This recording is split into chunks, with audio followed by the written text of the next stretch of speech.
अच्छा, ओबीसी की चर्चा के बीच में हरियाणा के पूर्व मुख्यमंत्री भूपेंद्र सिंह हुड्डा ने दावा कर दिया है कि पहले तो उन्होंने कहा कि हम एक ब्राह्मण को डिप्टी सीएम बनाएंगे, फिर बाद में अगले दिन उन्होंने कहा कि हम चार चार डिप्टी सीएम देंगे, उसमें ब्राह्मण, दलित और जनरल और दूसरी कास्ट से भी होंगे। देखो, पहली बात तो ये है कि पहले तो सरकार बनाना है और मुझे उम्मीद है कि सरकार इस बार बनेगी। इसका फैसला आप लोग ओवर कॉन्फिडेंस तो नहीं है कहीं, क्योंकि ग्राउंड पे तो नजर नहीं आते। इसका फैसला कौन करेगा? चीफ मिनिस्टर का हाईकमांड करेगी। फिर उसके बाद मंत्रिमंडल का फैसला भी हाईकमांड करती है। मुख्यमंत्री तो केवल रिकमेंडेशन करता है, पोर्टफोलियो भी हाईकमांड देती है। तो ये कहना कि इतने डिप्टी सीएम बनेंगे, ये जो है मुझे लगता नहीं है कि ये बात सही है।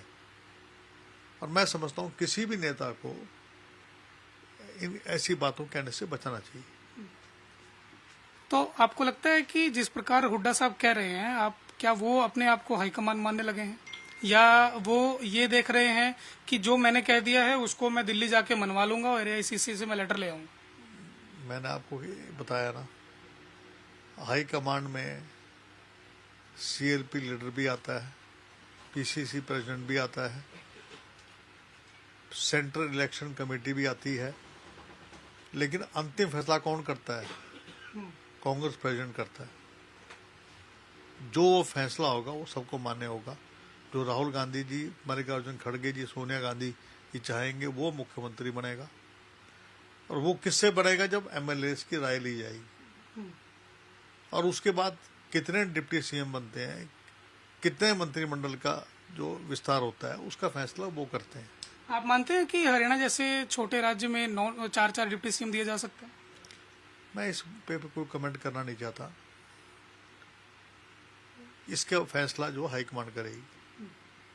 अच्छा, मैं एक सवाल अगर टिकटों से लूं, तो आप लोग कहते हैं कि टिकट्स जो हैं वो ओबीसी को दी जाएंगी, या हरियाणा में चुनाव में आप कहते हैं कि आप लोग उन उम्मीदवारों को टिकट देंगे जो जिताऊ होंगे। अभी आपने ये बात कही कि हम सरकार बना रहे हैं, अभी 1 साल बचा हुआ है इलेक्शन होने में, पहले लोकसभा है फिर विधानसभा है।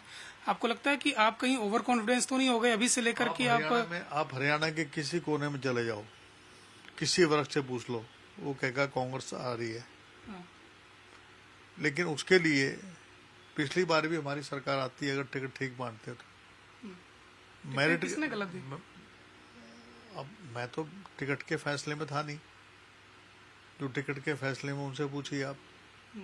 मेरा ये मानना है कि मेरिट के आधार पे अगर आपने टिकट दे दी तो 75 से ऊपर ज्यादा सीटें कांग्रेस की आएंगी।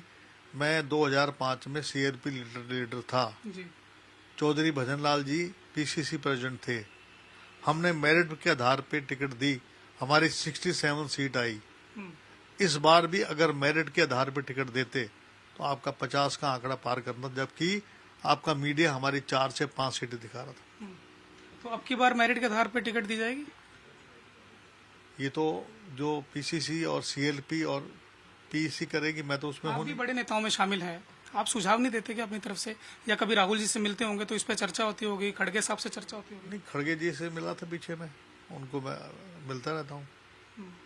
और मेरा ये मानना है कि हम अपनी तरफ से सुझाव देंगे। और हम तो हमेशा ये अब मैं तो आज भी जो है कह रहा हूँ कि अगर इन 4 राज्यों में एससी, एसटी, ओबीसी, माइनॉरिटी को अगर तवज्जो दी तो चारों राज्यों में सरकार आएगी। मिजोरम में भी हमारी सरकार आएगी। लेकिन जो राहुल गांधी जी का, मल्लिकार्जुन खड़गे जी का जो फॉर्मूला है, उसको अगर जमीन पे लागू कर देंगे तो आपको कोई रोक नहीं सकता। क्या फॉर्मूला बनाया उन्होंने? एससी, एसटी, ओबीसी, माइनॉरिटी को तवज्जो देना।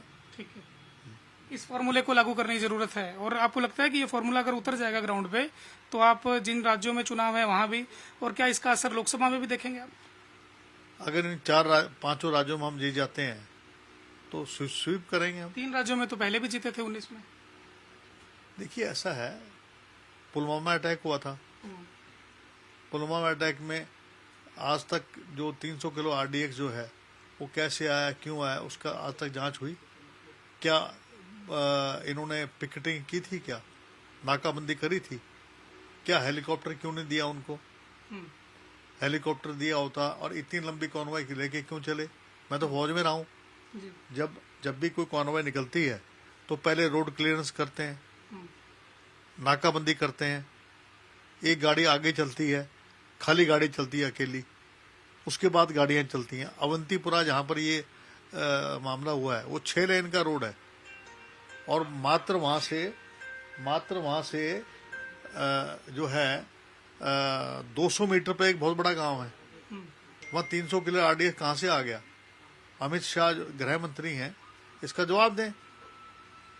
और सतपाल मलिक ने जो बात करी है उसका जवाब दें।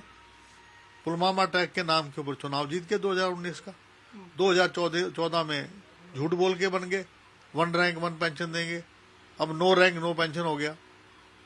अब जो है 2 करोड़ रोजगार देंगे, 15 लाख रुपए देंगे। 2 करोड़ रोजगार देने का मतलब ये है कि 9 करोड़ रोजगार अब तक दे देने चाहिए थे। रोजगार कितने दिए प्रधानमंत्री ने? 71,000 का बहुत बड़ा एक विज्ञापन लगाया। प्रधानमंत्री जी से 71,000 रोजगार दे रहे हैं और देने कितने थे? 9 करोड़। बहुत झूठी पार्टी है।